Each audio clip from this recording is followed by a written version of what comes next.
Atas petunjuk penyelamat kita dan menurut ajaran ilahi, maka beranilah kita bernyanyi. Bapa kami yang ada di surga, dimuliakanlah namamu. Saudara-saudari terkasih, selamat pagi. Salam jumpa lagi dalam Sabda Siap Saji Selasa 4 Januari 2022, hari biasa sesudah penampakan Tuhan. Mari kita berdoa dalam nama Bapa, Putra, dan Roh Kudus. Amin. Terberkatilah yang datang atas nama Tuhan. Dialah Tuhan dan Allah yang menerangi kita. Bapa yang penuh kasih, syukur atas kasih-Mu di hari baru ini. Engkau mengajak kami untuk berbelas kasih, sehingga dengan demikian kami saling merajut tali kasih, saling perhatikan, saling mengkritisi, saling membantu, dan juga saling berbelas kasih. Semoga apa yang kami laksanakan tadi merupakan ungkapan balas kasih yang telah Engkau berikan kepada kami dalam hidup kami sehari-hari. Demi Kristus Tuhan dan pengantara kami, kini dan sepanjang masa. Amin. Tuhan bersamamu dan bersama rohmu. Inilah Injil Yesus Kristus menurut Markus. Dimuliakanlah Tuhan. Markus bab 6 ayat 34 sampai dengan 44. Begitu banyak orang mengikuti Yesus. Ketika Yesus melihat jumlah orang yang begitu banyak, tergeraklah hatinya oleh belas kasihan kepada mereka, karena mereka seperti domba yang tidak mempunyai gembala. Lalu mulailah ia mengajarkan banyak hal kepada mereka. Ketika hari mulai malam, datanglah murid-murid Yesus kepadanya dan berkata, "Tempat ini sunyi dan hari sudah mulai malam. Suruhlah mereka pergi supaya mereka dapat membeli makanan di desa dan kampung-kampung di sekitar sini." Tetapi jawab Yesus, "Kamu yang harus memberi mereka makan." Kata mereka kepadanya, "Jadi, haruskah kami pergi membeli roti hanya dengan 200 dinar dan memberi mereka makan?" Tetapi Yesus berkata kepada mereka, "Berapa banyak roti yang ada padamu? Cobalah periksa." Lalu sesudah memeriksanya, mereka berkata, 5 roti dan 2 ikan. Lalu Yesus menyuruh orang-orang itu supaya semuanya duduk berkelompok-kelompok di atas rumput hijau. Maka duduklah mereka berkelompok-kelompok.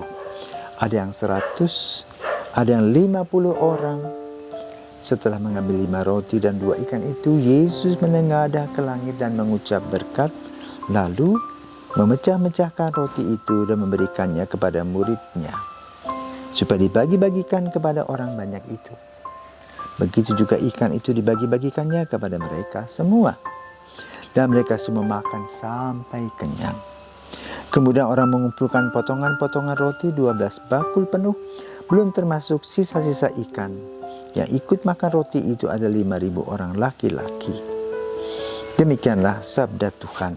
Terpujilah Kristus. Saudaraku terkasih, Bali sekarang masih dikunjungi banyak orang. Dan cukup banyak resto yang baru. Sehingga orang datang ke Bali memperhatikan menu-menu yang ada di berbagai macam resto. Dengan kata lain, mereka bertamasya kuliner. Beda dengan murid-murid Yesus yang kita dengar dari Injil ini. Mereka tidak sibuk dengan kuliner itu, tapi mereka sibuk dengan santapan rohani, terkesima dengan Yesus. Mereka datang dari berbagai tempat. untuk duduk mendengarkan Yesus. Mereka haus akan kehidupan rohani. Mereka haus akan pendampingan. Mereka juga ingin melihat wajah Yesus langsung. Maka waktu sepertinya tidak terasa. Mereka hanya kagum-kagum mendengar, melihat seluruh aktivitas Yesus, menyembuhkan orang dengan berbagai macam cara. Mereka hanya geleng-geleng kepala. Rasa lapar pun rasanya hilang. Nah, disinilah Yesus mengingatkan kepada para murid, ingat loh, mereka itu lapar. Kamu sebagai pemimpin yang mengajak umat, ayo beri mereka makan. Sama seperti pada masa COVID ini, banyak umat yang kelaparan sebetulnya. Lalu tergantung kepada para pemimpin, apakah berbelas kasih, berbelas rasa atau tidak. Apakah orang-orang itu ya anggap tidak ada persoalan. Tapi ingat, Yesus mengingatkan, beri mereka makan. Ya. Uang yang disimpan untuk apa? Beri mereka makan. Demikian juga Yesus kepada para murid, dan para murid mengatakan, aduh kami hanya punya 5 roti 2 ikan. Lalu Yesus katakan, mari. Jadi dengan kata lain, saudaraku terkasih, dalam Injil pada hari ini ingin dinyatakan, jangan takut. Berapapun yang kamu punya, kamu bisa hidup. Jangan khawatir akan hidupmu. Maka datanglah kepada Yesus.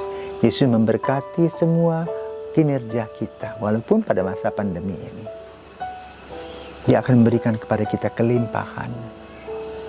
Bagi yang lemah akan diberikan kelimpahan kekuatan. Bagi yang lapar akan diberikan makanan. Juga bagi yang lapar secara rohani akan diberikan santapan rohani. Yaitu walaupun gereja tutup, ayo ikut misa live streaming, di mana kita bisa menerima Yesus dengan komuni batin. Jangan meninggalkan Yesus karena akan merana hidupmu. Sakramen Ekaristi yang merupakan ungkapan perganaan roti tadi dan pemberian diri Yesus tetap dilaksanakan dalam gereja walaupun menggunakan teknologi canggih.